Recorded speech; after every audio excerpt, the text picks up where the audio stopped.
Sí, ok.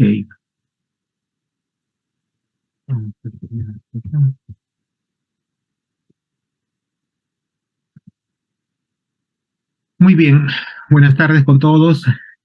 Vamos a dar inicio a un capítulo importante de la pediatría, y es la reanimación cardiopulmonar, ¿no? Entonces ustedes como alumnos, como médicos ya el próximo año, como médicos tienen que saber manejar lo que es la reanimación cardíaca pulmonar en el paciente pediátrico, tanto la básica como la avanzada.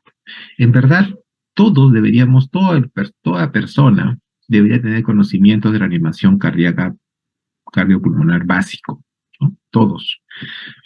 Y bueno, dejarla avanzada ya para el personal sanitario, ¿no? Principalmente los médicos deben conocer esto. Y ustedes, como personal sanitario, como médicos en el futuro, de diversas especialidades, están en la obligación de conocer bien cómo realizar una reanimación cardiopulmonar pediátrica. Y el hacer una reanimación cardiopulmonar en adultos o en niños, lo primero es hacer un diagnóstico. ¿No es cierto? Así como en todo lo que aprendemos, ¿no? Hacemos un diagnóstico y hacemos un manejo. ¿Cómo es que nosotros podemos diagnosticar que el paciente tiene un paro cardiorrespiratorio? ¿Cómo es que nosotros hacemos el diagnóstico, la evaluación para decir tiene paro cardiorrespiratorio y hacemos un tratamiento? A ver, chicos, empezamos con esa pregunta. ¿Qué me responden? A ver, ¿quién quiere participar, por favor? ¿Cómo sabemos que un niño o un adulto tiene un paro cardiorrespiratorio? A ver, ya ustedes están en el último año de Cuando medicina. no tiene pulso, doctor. Muy bien, colega dice, voy, lo evalúo y no tiene pulso. Perfecto. ¿Alguien más quiere participar? Cuando no responde a estímulos. ¿Cómo? Cuando no responde a estímulos. Muy bien, muy bien. ¿Alguien más quiere participar?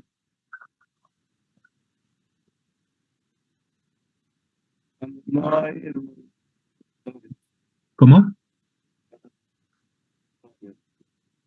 Chicos, falta todavía algunos aspectos de diagnóstico. A ver.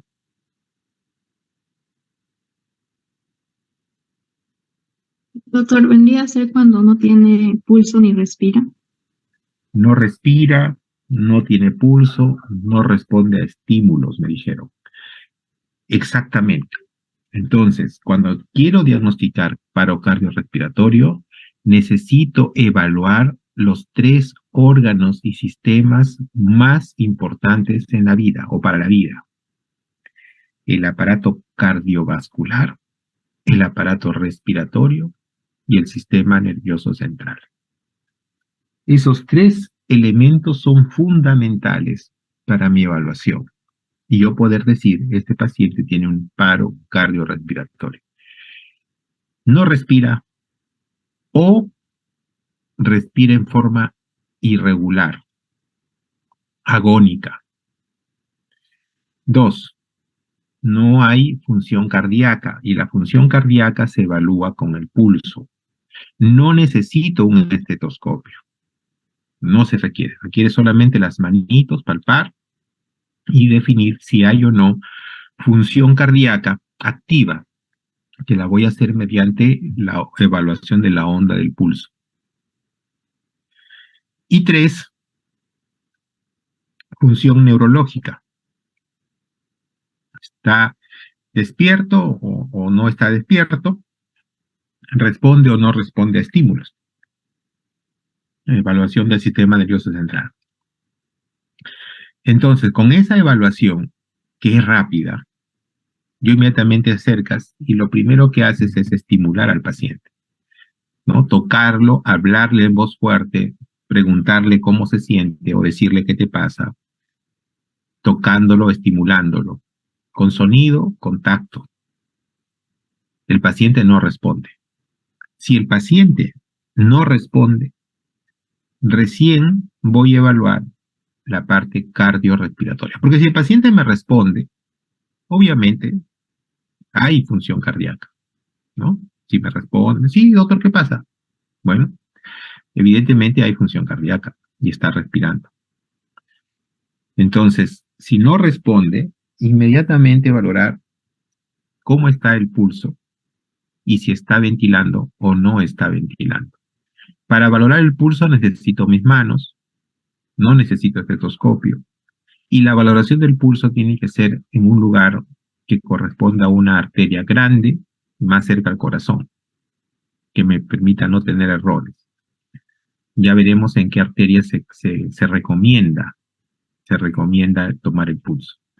Y lo tercero, perdón, es ver la respiración. Y allí pueden aplicar ustedes tanto la vista, porque no puede ver si el tórax se infla, puede ver si es que hay movimiento, ¿no? del tórax y abdomen. Y además también se puede sentir y escuchar, ¿no? Puedo sentir que está exhalando o puedo escuchar la respiración. Entonces, con esos sentidos, puedo decir si está respirando, si tiene pulso o no tiene pulso y no está respirando. Y algunas veces vemos que sí hay pulso y no respira. Y ese es solamente un paro respiratorio, no un paro cardíaco. ¿Ya? ¿De acuerdo? Entonces, tenemos que saber evaluar clínicamente.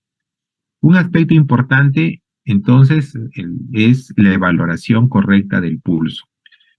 ¿Qué pulsos nosotros debemos evaluar en estos casos de valorar si hay o no actividad cardíaca? ¿Qué pulsos ustedes creen que debemos evaluar? A ver, pregunta para todos. Carotidio. El pulso carotidio. El pulso carotidio es un pulso accesible, lo que está en el cuello, en la parte lateral, ¿no es cierto? En la parte lateral. Y con la palpación podemos encontrar si hay o no pulso, el pulso carotidio. En la parte pediátrica hay una dificultad con los niños pequeños. Ustedes ya han hecho neonatología y en pediatría ven niños lactantes, sobre todo los niños menores de 1 año y más aún los menores de 6 meses. ¿Han notado ustedes que si lo miran a estos niños pareciera que no tienen cuello? ¿No? Su cachetito está pegado a la parte de tórax. No se define un cuello claro a menos que yo les tire, ¿no? Pero pareciera como que no tienen cuello. En estos niños es difícil tomar el pulso carotidio. ¿Qué pulso entonces podemos evaluar en el lactante? Pulso braquial. Pulso braquial, doctor, y el femoral. Muy bien. El pulso braquial. El pulso braquial. El pulso braquial se prefiere al femoral por la accesibilidad, ¿no? El niño a veces está bien envuelto, con mucha ropa, está con pañal. En cambio, el bracito descubrirlo es un poquito más fácil, ¿no? Y rápidamente podemos tomar el pulso braquial. Muy bien. El femoral también es otro pulso grande, es una arteria grande que podemos acceder a ella para evaluar. Pero para este tipo de evaluación no se recomienda tomar pulso, digamos, en el brazo, en la muñeca, el pulso radial, ¿no? O el pulso pedial, son pulsos distantes, alejados, que son más difíciles de valorar. Entonces, esos son los lugares donde tenemos que tomar el pulso del niño. Bien, entonces ahora entremos a lo que es las guías, ¿no? Las guías de reanimación cardiopulmonar pediátrico se van actualizando constantemente y se actualizan según diferentes organizaciones e instituciones, ¿no? En Estados Unidos tenemos la Doctor, disculpe, Sí. ¿no están pasando las diapositivas? No estoy pasando, estoy ahí con la primera diapositiva. ¿La ven? Ah, sí, doctor, disculpe, No, pensé si que la ya ven, estaba. está bien. Mientras ustedes vean algo, no se preocupen. Estaba yo diciéndoles que las guías son instrumentos que nos sirven mucho a los médicos para guiarnos, justamente su nombre, guías, en el manejo de una determinada patología, en este caso, en los pasos a seguir de la reanimación básica como avanzada en pediatría. Y hay diferentes instituciones que promueven estas guías, ¿no? Las que nosotros solemos ver mayormente son las que dictamina la Academia Americana del Corazón, American Heart Academy, ¿no? La AHA, ¿no? Que renueva estas guías o las revisa cada 5 años, más o menos. ¿Y han ido cambiando en el tiempo? Sí, hay modificaciones en el tiempo. Por eso que lo que vamos a aprender ahora o vamos a revisar ahora corresponden a las guías del 2020, las revisadas en el 2020. Probablemente en el 2025 tenemos otra revisión. Y cada año también se publican algunas actualizaciones, algunas revisiones, ¿no? Pero cada 5 años ya cambian, hacen una propuesta de guía. Yo recuerdo mucho cuando era estudiante de medicina, incluso cuando he sido pediatra, a nosotros nos enseñaban y hacían hincapié mucho en la reanimación con el ABC, ¿no? El ABC. Y eso cambió, y eso cambió. Cambió luego por el BCA, ¿no?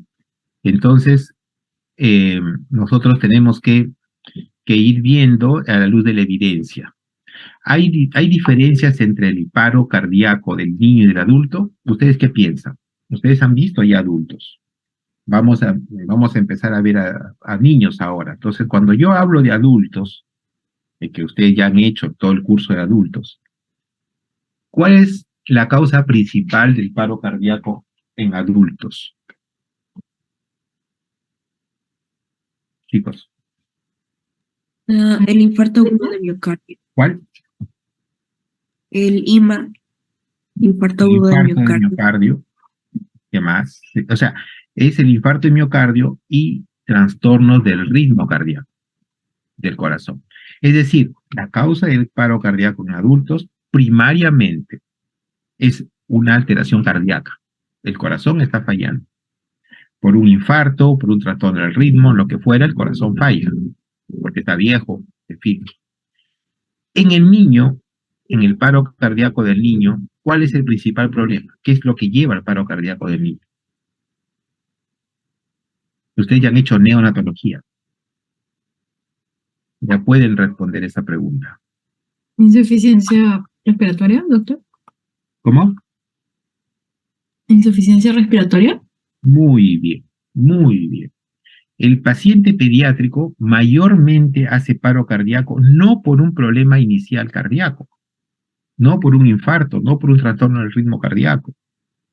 Hace paro cardíaco a consecuencia de una falla respiratoria inicial, a consecuencia de la hipoxemia secundaria a una neumonía, a un broncoespasmo severo, a una alteración de la ventilación-perfusión que genera hipoxemia.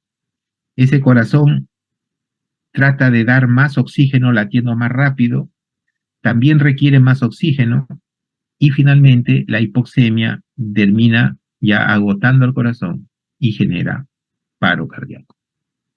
Es decir, la causa primaria del paro cardíaco pediátrico es mayormente una insuficiencia secundaria, una insuficiencia respiratoria. Por eso es que dentro de la reanimación en pediatría tenemos mucha necesidad del soporte oxigenatorio, porque la mayoría de veces esa es la causa. Esa es la causa. Y en neonatología sí han aprendido que si el niño está con paro, tienen que dar aire, oxígeno, porque esa es la primera causa, la más importante. Entonces, esa diferencia es importante a saber y entender, ¿no? Entonces, pudiera ser que en el futuro también cambie las conductas de reanimación en el paciente pediátrico a la luz de la evidencia. Entonces, todo esto requiere evidencia y en niños se ha hecho poca evidencia hasta ahora, ¿no? Pero eso puede ir cambiando. Y esto es lo que yo les decía, ¿no? Las causas del paro cardíaco en lactantes y niños son distintas al adulto. ¿Ok? Acá lo que quiero mostrarles es la cadena de supervivencia de un paciente que está en el hospital y un paciente que no está en el hospital. Y la cadena de supervivencia, ¿qué significa? Significa los eslabones a los cuales nosotros tenemos que trabajar para prevenir y para manejar un paro cardíaco. Y siempre en el primer escalón está la prevención, ¿no? En la parte del paciente que está hospitalizado, está en la búsqueda de factores que puedan motivar un paro cardíaco. Y eso les decía, la hipoxemia en el niño, por ejemplo, hay que manejar la insuficiencia respiratoria, valorar bien la parte respiratoria porque su falla nos podría llevar a un paro cardíaco, teniendo un corazón sano, ¿correcto?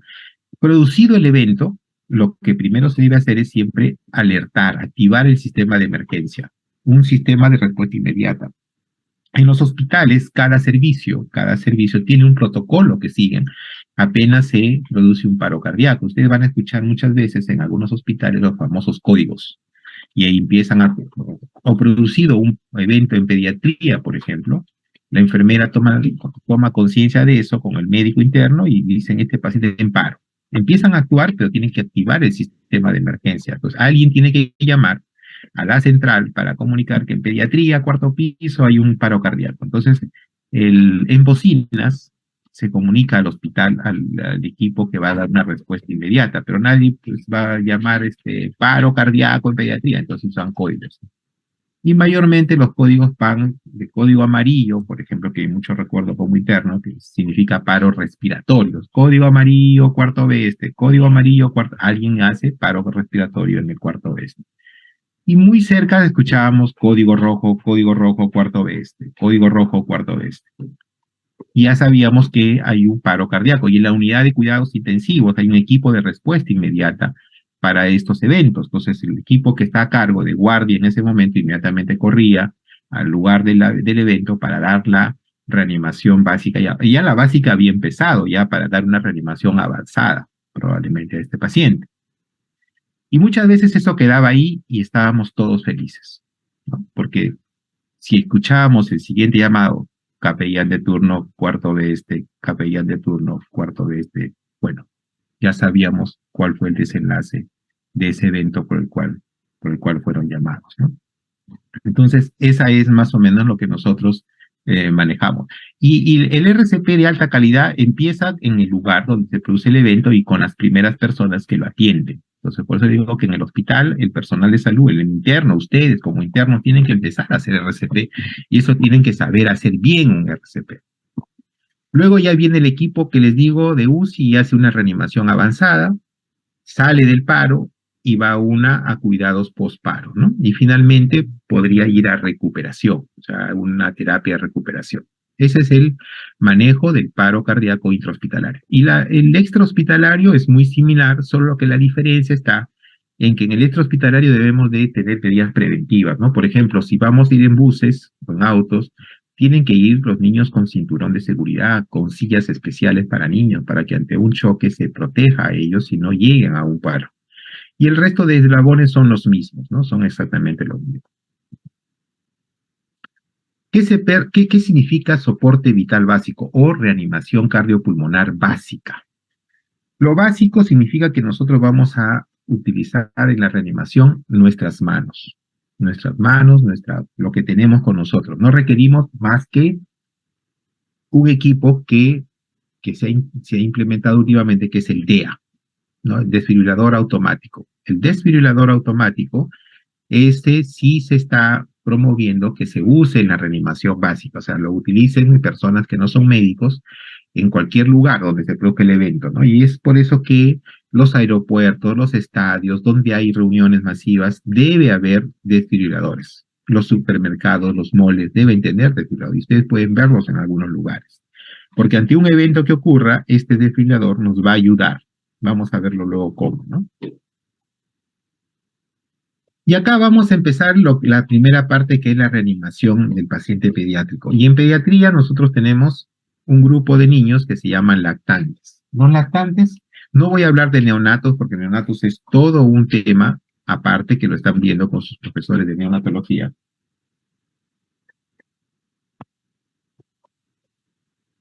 Con sus profesores de neonatología, incluso creo que hacen práctica de esto, ¿no? Porque neonatología es todo un proceso aparte. Yo les voy a hablar de lo que son lactantes, y esos son los niños menores de un año, ¿no? Desde un mes hasta un año. Los niños, el grupo de niños para RCP se consideran de 1 año hasta la aparición de caracteres sexuales secundarios. Y el grupo de adolescentes ya son niños de la pubertad hacia arriba. El grupo de adolescentes, el manejo del RCP es igual que el de adultos. Es igual que el de adultos, adolescentes. Lactantes y niños tienen características propias por su tamaño, por su peso, etc. Veamos cómo. Hay 5 aspectos que ustedes tienen que tener en relación a la reanimación cardiopulmonar de calidad. Primero, que la frecuencia de las contracciones sean adecuadas. Y esas frecuencias han ido cambiando también según cada revisión. Ahora vamos a ver qué nos dice la última revisión. Luego, que la profundidad también sea adecuada, ni muy superficial que no genere contracción cardíaca, ni muy profunda que genere fracturas costales, ¿no? Las fracturas costales, dicho sea de paso, son complicaciones esperables cuando se hacen revisiones de calidad. O sea, bueno, de parte de los efectos secundarios de una reanimación de calidad pudiera ser algunas fracturas costales. Segundo, que ante cada compresión debemos de permitir una descompresión torácica completa para así generar una buena circulación. Cuarto, hay que minimizar las interrupciones, o sea, la reanimación cardiopulmonar es igual imitar el funcionamiento cardíaco y créanme que sus corazones no descansan. Sus corazones están latiendo constantemente, incluso ustedes duerman. Cuando dan exámenes laten un poco más rápido, pero no paran. Si yo voy a tratar de dar reanimación, debo hacer lo mismo, o sea, no parar. Y solamente dejar de hacer reanimación o compresiones en situaciones específicas. Por ejemplo, cuando se va a desfibrilar. Si se va a desfibrilar, hay que dejar de comprimir. Y segundo, evitar las ventilaciones excesivas, ¿no? O sea, la ventilación excesiva a veces lleva a que el aire se acumule en el estómago y no en donde queramos que vaya. Hablemos un poco de la profundidad de las compresiones. Se dice que la compresión adecuada, no hay un valor exacto porque el tórax no es igual en todos los niños. El tórax de un niño de 9 meses es diferente al tórax de un niño de 3 meses. Y acá, por estándar, por más o menos promedios, dice que en los lactantes debemos comprimir 4 centímetros. Bueno, ese es en promedio. Pero le repito, un niño de 9 meses es diferente a un niño de 2 meses. Entonces, lo lógico es decir que se debe de comprimir 1/3 del diámetro anteroposterior. 1/3. ¿De acuerdo? En promedio, en el lactante significa compresiones de 4 centímetros. En los niños, que decíamos desde 1 año hasta los caracteres secundarios, es 5 centímetros. Y en adolescentes, al menos 5 centímetros y máximo 6. Entre 5 y 6. En cuanto a las frecuencias de las compresiones, debe ser entre 100 y 120. 100 y 120. Ahora, ¿cómo se hacen las compresiones? Va a depender si estoy solo o estoy acompañado. O sea, si tengo ayuda o estoy solo. En el paciente pediátrico, se hace, cuando estoy solo, 30 compresiones y 2 ventilaciones. 30 compresiones y 2 ventilaciones. Pero si tengo ayuda, uno de mis ayudantes va a hacer la parte ventilatoria y otro hace la parte circulatoria. Como es un lactante, vale hacerlo de esa forma, como muestra la figura, o sea, abrazar al niño y con los pulgares en el tercio inferior del esternón hacer las compresiones. Como es un lactante, compresiones de 4 centímetros, ¿de acuerdo? Y como tengo ayuda para la ventilación, ya somos 2, entonces se usa 15 compresiones y 2 ventilaciones. 15 compresiones y 2 compresiones. Entonces, quien está haciendo las compresiones va contando, ¿no? 1, 2, 3, 4, 5, 6, hasta 15. Dice 15 y la persona que está en la parte ventilatoria acomoda su equipo, coloca, posiciona al paciente y da 2, 1 ventilación, 2 ventilaciones y continúa la compresión, ¿no? 15, 2, 15, 2. Cuando el paciente es ya un paciente mayor, como ven, está solo el reanimador, ya no se hace con el dedo, sino se hace con un brazo, ¿no? En la parte inferior del esternón. Ahí se hace, si estoy solo, igual, 30 compresiones por 2 ventilaciones, pero si el niño es más grande, de repente tiene 10 años, una mano podría no ser suficiente para comprimir los 5 centímetros. A lo mejor requiero ya usar, como muestra la figura, 2 brazos, ¿no? Los 2 brazos. Si son 2 reanimadores es 15-2, pero si soy solo, siempre va a ser 32, ¿correcto? Hay una cuestión que dice, ¿se puede hacer reanimación solamente con compresiones? Porque por razones diversas, a lo mejor no tengo un equipo de ventilación como un ambú, como han visto, tengo que hacerlo boca a boca. Y con el tema del COVID, con el tema del VIH, con el tema de muchas enfermedades de transmisión, hay personas que no, pues no quieren hacer compresiones boca a boca, ventilaciones boca a boca, ¿no? Entonces se dice, ¿podría hacerse solamente compresiones? Bueno, eh, generalmente en la población pediátrica, en la cual nosotros sabemos que la mayoría de veces del paro cardíaco se debe a problemas ventilatorios, o sea, a hipoxia, es fundamental las ventilaciones, es fundamental. En el paciente adulto, en la cual la mayoría de veces se debe a un problema cardíaco primario, muchas veces dar solo compresiones saca del paro al paciente y se puede reanimar. ¿De acuerdo? Entonces, como dice ahí, el carácter asfíctico de la mayoría de los paros cardíacos pediátricos es necesaria la ventilación. Pero nos dice también que si los reanimadores no quieren o no pueden administración ventilación, se recomienda que se realice reanimación solo con compresiones, inclusive en lactantes y niños con paro cardíaco. Es decir, al menos algo, ¿no? No le quiere dar ventilación, pero al menos darle masaje cardíaco. Si no sale, pues no sale. Y si sale, genial. ¿De acuerdo? Entonces, podría recomendarse, de todas formas, hacer solo compresiones en un paciente pediátrico o adulto para dar reanimación cardiopulmonar. ¿De acuerdo? Entonces, lo que me enseñaron a mí el ABC ha cambiado al CAB. ¿Qué significa CAB? Que lo primero que hay que hacer en una reanimación es la circulación. O sea, primero las compresiones. Después, la apertura de las vías aéreas, o sea, posicionar las vías aéreas, y B, que es ventilar al paciente, breathe, ventilar. Eso es lo que se recomienda en adultos y también en niños. A diferencia de cuando yo estudiaba medicina o cuando era pediatra al inicio de mis años, me enseñaban el ABC, o sea, primero posiciona al paciente a apertura de vías aéreas, segundo, da ventilación boca a boca o ventilación, y tercero, la contracción, las compresiones. Así era, así estaba. Yo creo que con las investigaciones y las revisiones en pediatría, las próximas guías del año 25, ya a la luz de nuevas evidencias, más evidencias que siguen diciendo que la parte ventilatoria es primordial, probablemente volvamos al ABC. Yo pienso que podríamos ver. Pero al momento, actualmente, nos dicen el CAB. Acá les hablaba de tomar el pulso, ¿no? Y está ahí, como ustedes me decían, que en el infante se toma el pulso braquial, ¿no? Porque casi no tiene cuello. Miren ustedes ahí. A diferencia de un niño más grande, en el cual sí me permite tomar el pulso a nivel carotídeo. Entonces, por favor, cuando tengan un paro cardíaco, no vayan al paciente y le estén tomando el pulso en la muñeca. ¿Ya? Por favor, ustedes como personal de salud no hagan eso. Este es un resumen, un cuadrito en relación a las características del RCP básico en niños lactantes y niños de 1 año hasta la pubertad.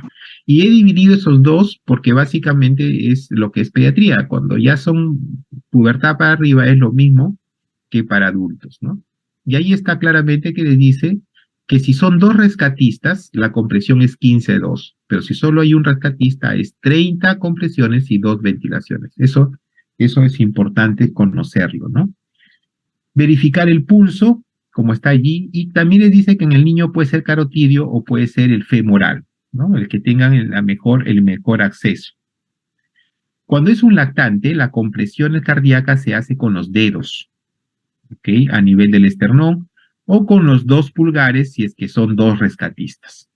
En cambio, en el niño puede usarse una mano o 2, dependiendo del tamaño del niño.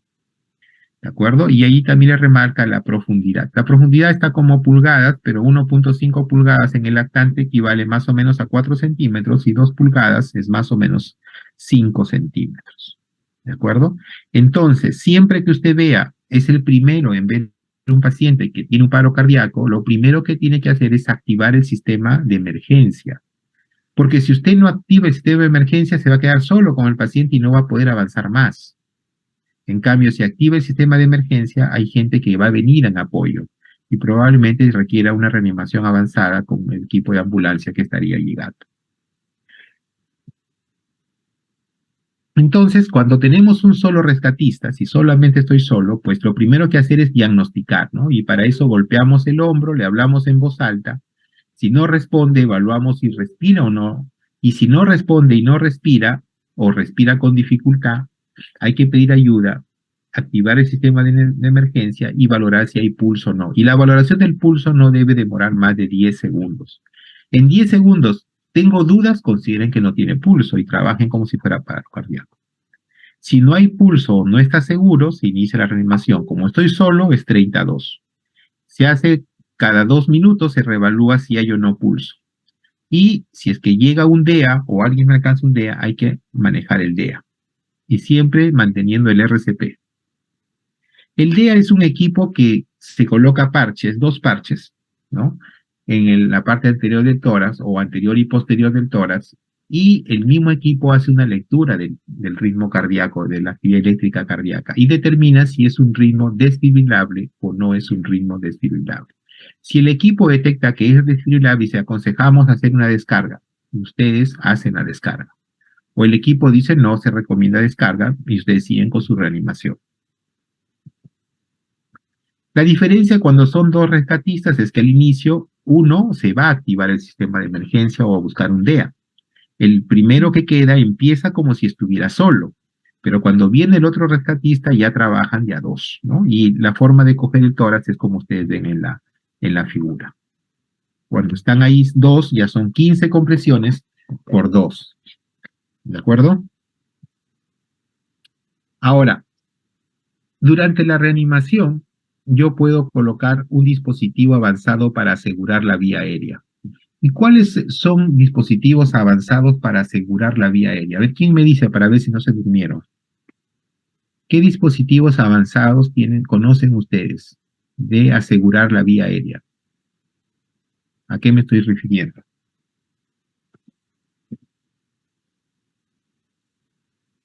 Chicos. Doctor, la intubación endotraqueal. Muy bien, un tubo endotraqueal, pero a veces eso no es tan asequible. Los paramédicos usan unos dispositivos que llaman máscaras laringeas, que se colocan fácilmente hacia la laringe y permite ya dar una ventilación parecida a la intubación endotraqueal. Cuando yo he puesto un tubo endotraqueal o una máscara laringe en el hospital, ya las compresiones no tienen un ritmo de 32 o 15-2, ya no. Se independiza. Quien hace las compresiones, hace compresiones de entre 100 y 120. Entre 100 y 120. Y quien hace las ventilaciones ya no espera que cuente 15 o 30, no, va a ser una ventilación cada 2 a 3 segundos, lo que significa de entre 20 y 30 ventilaciones por minuto. Y no hay ninguna sincronización, ¿de acuerdo? Entonces tengan en cuenta que cuando ya se coloca un dispositivo, ya no se cuenta 32 o 15-2, no, ahí las compresiones son a un solo ritmo entre 100 y 120 y las ventilaciones son una cada 2 o 3 segundos, permitiendo dar entre 20 y 30 ventilaciones por minuto y no hay sincronización. Este es un resumen que ustedes pueden ver de cómo se hace la reanimación de alta calidad en el paciente adulto adolescente, en los niños y en los lactantes. Siempre se habla cuando uno va a un lugar a atender un paro, ver la seguridad. O sea, primero ver el entorno. Por ejemplo, de repente alguien está manejando un enchufe o un cable y se electrocuta y hace paro. Entonces, si yo voy a atenderlo, pues tengo que asegurarme que la electricidad esté cortada, que no haya, pues, riesgos para uno. O de repente hay un terremoto, la casa está por caerse, no me va a poner a la reanimación dentro de una casa, o se puede una réplica y se cae la casa y muero. Hay que sacarlo a un lugar seguro para ahí darle reanimación. Luego de hacer el diagnóstico, por favor apague sus micros. hacer un diagnóstico si el paciente está respirando, está despierto o no, ¿no? O sea, hacer diagnóstico de paro cardíaco. Luego activar el sistema de respuesta de emergencia. Luego la relación de compresión-ventilación, si son 1 o 2 reanimadores. Recuerde que si son 2 reanimadores, allí la relación es 15:2, y si está solo uno, al principio es 30:2, ¿de acuerdo? Luego está la relación de compresión-ventilación, ¿no? Si es que está con un dispositivo avanzado, lo acabamos de revisar, la frecuencia, la profundidad. Acá es un resumen completo para que ustedes puedan ver. Las interrupciones deben evitarse, ¿no? Deben ser menos de 10 segundos y sobre todo cuando va a haber desfibrilaciones. Entonces, las conclusiones, decimos que hay que confirmar la secuencia CAB en pediatría. Esto podría cambiar en el futuro, ¿de acuerdo? Hay que conocer qué hacemos con un reanimador o con 2 reanimadores, ¿de acuerdo? Y el límite superior de compresión son 6 centímetros, que es para adolescentes, ¿no? Que igual que en adultos. La frecuencia que es de 100 a 120, y en la paciente pediátrico, pues se necesita que al lado de las compresiones se insista que necesita ventilaciones por el carácter asfíxico. Ese es un DEA, o DAE también, ¿no? Es un equipo de desfibrilación automática. Y es así, en pacientes pediátricos tiene 2 parches que se colocan en el niño pequeño, uno anterior y otro posterior, ¿no? Los DEAs vienen mayormente para adultos. Pudiera ser que algunos en Estados Unidos tienen DEAs para niños, como este. Pero si no lo hay, pues se usa el de adultos, no hay ningún problema. ¿De acuerdo? Vamos a ver aquí. La desfibrilación en niños, pues cuando es pequeño, entre 1 y 8 años, se prefiere usar electrodos pediátricos o con atenuadores de energía. Pero si no hay, puede usar el diastarnas, igual que para los niños mayores. ¿Alguna pregunta de soporte básico? Para entrar entonces lo que ahora es el soporte avanzado. El soporte avanzado, llamado como soporte vital avanzado de pediatría, o sus siglas PALS en inglés, ¿no? Soporte Life Advanced Pediatrics. Mi inglés es malo, por si acaso, así que eso es lo que vamos a tratar ahora. Y para conocer esto, debemos de entender un poco la fisiología cardíaca, la electrofisiología cardíaca. Y ustedes pueden ver al medio un esquema, un dibujo de lo que es la onda, las ondas eléctricas del corazón. ¿Y por qué son importantes las ondas eléctricas del corazón? Porque estas lo que marcan es el funcionamiento cardíaco. Y al principio, como ustedes, si pueden, no sé si pueden, acá, por ejemplo, en esta onda, la primera es la onda P. La onda P, ¿qué nos indica? A ver, ¿quién me dice qué nos indica la onda P? Chicos, no me hagan sentir triste, por favor. ¿Qué significa la onda P? ¿Qué significa el complejo QRS? ¿Qué significa la onda T? Eso ya lo han hecho ustedes en fisiología, en sus cursos básicos, en medicina, en cardiología, tantos cursos que llevan del corazón. Despolarización. ¿Qué significa la onda P, la QRS, la T? Chicos, ya no me da mucho tiempo, pero bueno, vamos a hablar. En la onda P es la onda que me va a significar la contracción auricular. Contracción auricular. Cuando se contrae las aurículas, llevan la sangre a través de los válvulas auriculoventriculares, ¿no? La tricúspide, la bicúspide, etcétera, pasa a través de la sangre hacia los ventrículos. Entonces, cuando se produce la onda P, es la energía de la contracción auricular, de las 2 aurículas, pues se contraen en simultáneo. Y eso genera el llenado ventricular. Y el complejo QRS significa la contracción ventricular.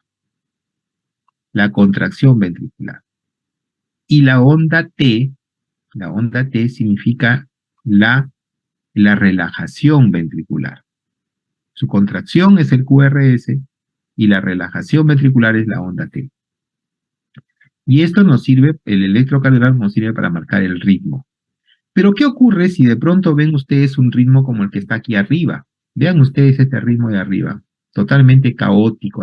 Me refiero arriba a la izquierda, ¿ya? Si es que no ven mi puntero. totalmente caótico, irregular, ondas que no sé qué serán, pues la P, la T, QRS, todo está junto ahí, no sé qué es. Este ritmo que ustedes ven acá se llama fibrilación ventricular, ¿ya? Porque el corazón está fibrilando, fibrilación ventricular. El ritmo superior de la derecha son ondas grandes, no hay onda P, y acá tenemos un ritmo que es una taquicardia ventricular, ¿no? Taquicardia ventricular. En la parte inferior,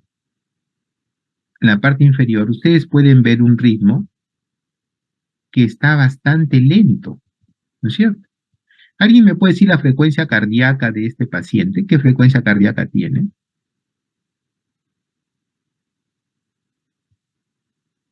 ¿Alguien me puede decir su frecuencia cardíaca?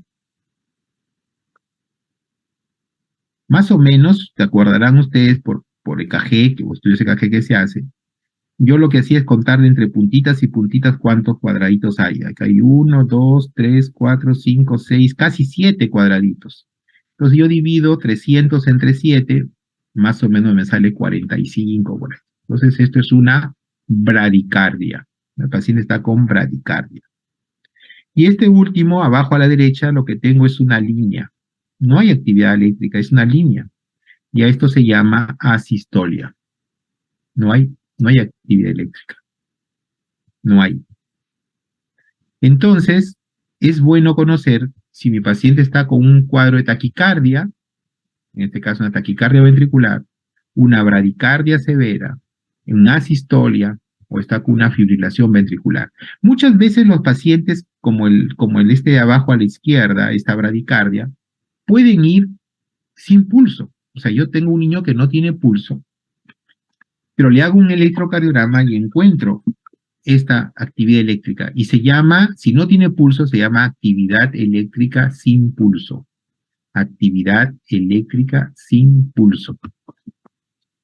Entonces, eso también debemos de saber reconocer. Aquí les voy a mostrar un algoritmo importante de qué hacer, y esto está en las guías, qué hacer, perdón, esto, ¿cómo es? ¿Qué hacer con un paciente que tiene, ay, terrible, perdón, quiero sacar esto. Vamos a poner hacia abajo. Ya. En un paciente que yo diagnostico que tiene paro cardiorrespiratorio, ya sabemos cómo diagnosticar, empezamos inmediatamente a iniciar la reanimación cardiopulmonar, ¿no? La reanimación cardiopulmonar empieza con las contracciones, ¿no? O sea, con las compresiones, ¿de acuerdo? Y si se puede, debe empezar inmediatamente la ventilación en el paciente pediátrico con máscara y oxígeno. Debo colocarlo en un monitor, que tenga la posibilidad de hacer desfibrilación. Inmediatamente veo si el ritmo es desfibrilable. Mi primera observación. ¿Cuáles son los ritmos desfibrilables? Son 2 los ritmos desfibrilables, no deben olvidar. Estos 2 ritmos que son desfibrilables son la fibrilación ventricular y la taquicardia ventricular sin pulso. La taquicardia ventricular sin pulso, la taquicardia ventricular sin pulso y la fibrilación ventricular son los 2 ritmos que son desfibrilables. Estos 2 ritmos son los que detecta el DEA. El DEA está preparado para detectar fibrilación ventricular y taquicardia ventricular sin pulso. Lo detecta y dice hay que desfibrilar. Y eso es lo que se debe hacer. Es una descarga. Y la descarga que se realiza, que hacemos esta descarga, puede ser el DEA, pero si lo hacemos nosotros en una unidad de trauma shock pediátrico, debe ser a una dosis. Y la dosis de la descarga que se utiliza es de 2 joules por kilo. 2 joules por kilo. Si el paciente pesa 20 kilos, esta primera descarga es de 2 joules por kilo, es decir, de 40. Se da reanimación por 2 minutos y ya en este momento ya tenemos que estar colocándole una vía endovenosa, porque vamos a hablar de terapia de reanimación avanzada. Tenemos que usar medicamentos y drogas. Si no tengo una vía venosa, puedo usar una vía intraósea. porque a veces en paciente que está en paro no se encuentra una vena, es difícil, sobre todo si es niño. Y en el niño pequeño es relativamente fácil hacer una vía intraósea. Doctor, disculpe, buenas tardes. Una consulta. Usted habló de los joules. ¿Me puede volver a repetir de los joules, por Sí, favor? eso de los Joule también lo pueden encontrar aquí. Cuando lean esta guía que está aquí, claramente dice en la parte derecha, dice la energía de descarga para desfilación. La primera descarga es 2 Joule por kilo. Ahí está escrito, 2 Joule por kilo. Y la segunda descarga, como iba a explicarles luego, se aumenta al doble. Y, por ejemplo, le decía, si pesaba 20 kilos, entonces la primera descarga debería ser de 40 joules. ¿Ya? Y eso se gradúa en el equipo, el aparato de desfibrilación. Después de 2 minutos se evalúa nuevamente si el ritmo es desfibrilable o no. Si el ritmo sigue siendo desfibrilable, es decir, que sigue la taquicardia ventricular sin pulso o la fibrilación ventricular, se recomienda hacer otra descarga, pero ya mayor, ¿no? O sea, 4 joules por kilo. Y las siguientes descargas pueden ser 4 joules por kilo o ir aumentando hasta un máximo de 10 joules por kilo, no más. No más. Y que no supere la dosis de adulto, claro está. Se hace 2 minutos de reanimación y después de 2 minutos de reanimación ya estamos nosotros utilizando, en este momento podemos empezar a usar drogas. ¿Y qué drogas utilizamos en la reanimación, en este caso de fibrilación ventricular o taquicardia de impulso? Adrenalina. Y la adrenalina se usa cada 3 a 5 minutos. Cada 3 a 5 minutos. Puedo repetirla, ¿no? Y considerar el manejo avanzado de la vía aérea. O sea, aquí, si sigo acá, ya debo estar pensando en ponerle un tubo endotraqueal a mi paciente.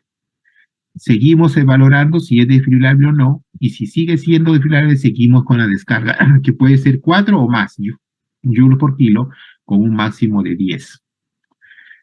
Ya usé adrenalina, ya usé una tercera descarga. ¿Sigue el problema? Pues entonces puedo usar otras drogas como amiodarona o lidocaína.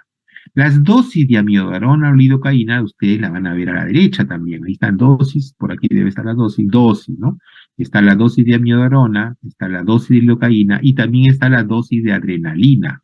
Acá les decía usar adrenalina. Con la adrenalina ustedes den cuidado. Las ampollas de adrenalina ya vienen de 0.1 miligramos por mililitro, ¿de acuerdo? Entonces, la dosis que se utiliza, la dosis es 0.01 miligramos por kilo, pero en los paros cardíacos utilizamos la adrenalina diluida, ¿ya?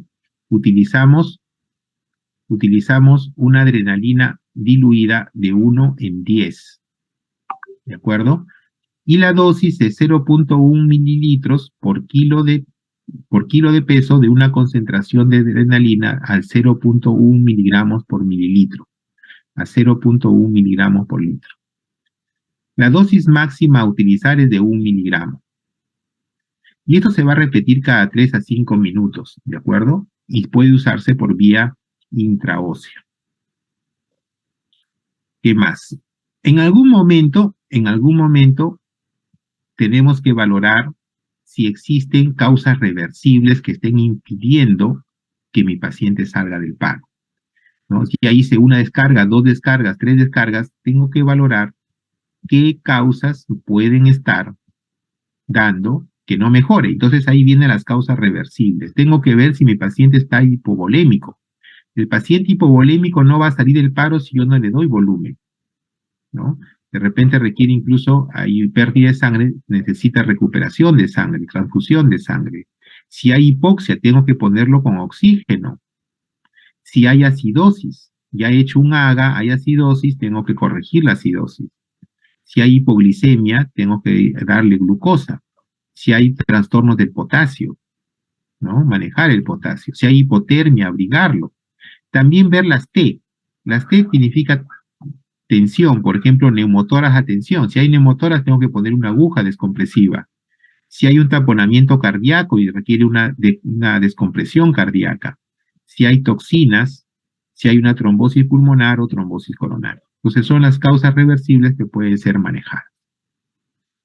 Esto es con el brazo de los ritmos desfibrilables. Al otro brazo tenemos los ritmos que no son desfibrilables, ¿no? ¿Cuáles son? La sistolia o la actividad eléctrica sin pulso que yo he mencionado. En estos casos no se recomienda descargas de joules, ¿no? De hacer descargas eléctricas, no. Acá lo que se maneja directamente es adrenalina y darlo lo más pronto posible, ¿no? Dar reanimación, dar adrenalina a las mismas dosis que están acá mencionadas, ¿de acuerdo? Y valorar, colocar ya un manejo avanzado de la vía aérea. Y seguir viendo si el ritmo es desfibrilable o no. Si continúa siendo no desfibrilable, pues sigue con la adrenalina y sigue con la RCP de alta dosis. No mejora, buscar las causas reversibles. ¿De acuerdo? Bien, este entonces es el algoritmo y el manejo del paro cardíaco. En sus dos brazos, ritmos desfibrilables y ritmos no desfibrilables. A continuación vamos a ver la bradicardia. El estudio de la bradicardia, pues hay que valorar primero si hay compromiso cardiopulmonar o no. Si hay signos de shock, ¿cómo sé que hay un compromiso cardiopulmonar? Es cuando hay alteración del estado de conciencia, de la perfusión, ¿no? Y hay hipotensión. O sea, ¿hay signos de shock o no? Si es que hay, si no hay signos de shock, si no lo hay, pues vamos simplemente al ABC de la reanimación, hay que colocarle oxígeno, hacerle su EKG y observarlo, ¿no? Pero si hay signos de descompensación, pues inmediatamente hay que mantener una vía aérea permeable, hay que darle ventilación, ¿no? A presión positiva con oxígeno y monitorear al paciente. Si la frecuencia cardíaca de esta bradicardia es menos de 60 por minuto, del paciente pediátrico, menos de 60, a pesar de la oxigenación y ventilación, hay que darle reanimación cardiopulmonar. Si mejora, pues se va a recuperación, pero si es que persiste la bradicardia, a pesar de una buena oxigenación, menos de 60 por minuto, hay que darle reanimación. ¿Con qué? Con adrenalina y o atropina. ¿De acuerdo? Aquí manejamos adrenalina o atropina. Y seguimos con la reanimación hasta que mejore. Ahí está la dosis de adrenalina y de atropina. También hay que ver las posibles causas, ¿no? Hipotermia, hipoxia o medicaciones. Esto es en cuanto a la bradicardia. Y en cuanto a la taquicardia, lo que nosotros tenemos que valorar si hay o no taquicardia sinusal. ¿Cuándo es que nosotros decimos que es una taquicardia sinusal? Que son las taquicardias benignas, que no requiere hacer mucha cosa y solamente buscar la causa. En la taquicardia sinusal hay ondas P. Hay ondas P en la taquicardia sinusal. ¿De acuerdo? El intervalo RR es variable y generalmente los lactantes, los niños pequeños menores de 1 año, la frecuencia cardíaca es menos de 220. Tengo una taquicardia de 210, puede ser una taquicardia sinusal. 220 puede ser, pero más de 220 y es muy, muy improbable que sea una taquicardia sinusal. En ese caso se busca la causa y se trata. Pero si nosotros tenemos una taquicardia que no es sinusal, nosotros tenemos que ver si tiene o no compromiso cardiopulmonar. Y el compromiso cardiopulmonar es nuevamente ver el estado mental, los signos de shock o la hipotensión. Si hay alteración de compromiso cardiopulmonar, entonces se va a ver el QRS. Y el QRS se divide en un ancho o es estrecho. Si el QRS es estrecho, la posibilidad diagnóstica es una taquicardia supraventricular. La taquicardia supraventricular no tiene ondas P o son anómalas. El intervalo no es variable de frecuencia respiratoria. Los lactantes tienen más de 220 y los niños una frecuencia más de 180. Y el tratamiento aquí es con adenosina, que genera una rápida recuperación del paciente. Y en el paciente que tiene QRS ancho, es una posible taquicardia ventricular. Entonces, QRS estrecho, taquicardia supraventricular. QRS ancho es una taquicardia ventricular. Y el manejo es una cardioversión sincronizada. Y acá sí tiene que hacerlo alguien que conozca el manejo, el equipo también adecuado. Si el paciente no tiene un compromiso cardiopulmonar, pues se evalúa nuevamente el QRS y se ve si es estrecho o es ancho. Si es estrecho, estamos en lo mismo, taquicardia supraventricular. Y acá lo que va a hacer es maniobras vagales. Podemos hacer maniobras vagales como compresión ocular, como compresión carotidia, como maniobras de Valsalva. ¿De acuerdo? Y si no hay una respuesta a ello, podemos ir al manejo de adenosina. Y si el QRS es ancho, decimos que es una taquicardia ventricular, ¿correcto? Y aquí, si el ritmo es regular, entonces podemos usar adenosina. O si no, llamar a un experto. Muy bien, chicos. La obstrucción de cuerpos extraños es algo que ustedes ya lo han visto. Me parece que han tenido una clase de eso. Y dado que ya no tenemos tiempo, ya no tengo tiempo para seguir, lo voy a dejar ahí, pero en las diapositivas van a quedar, ¿no? Esto ustedes ya creo que ustedes ya lo han hecho. Bueno, lo que queremos es que ustedes aprendan a hacer reanimación cardiopulmonar de una calidad alta que permita, pues, mejorar, sacar niños con una actividad neurológica buena. Lo que no queremos es recuperar niños con muerte cerebral, ¿no? Y que sean unas plantitas. Bien, chicos, ¿preguntas?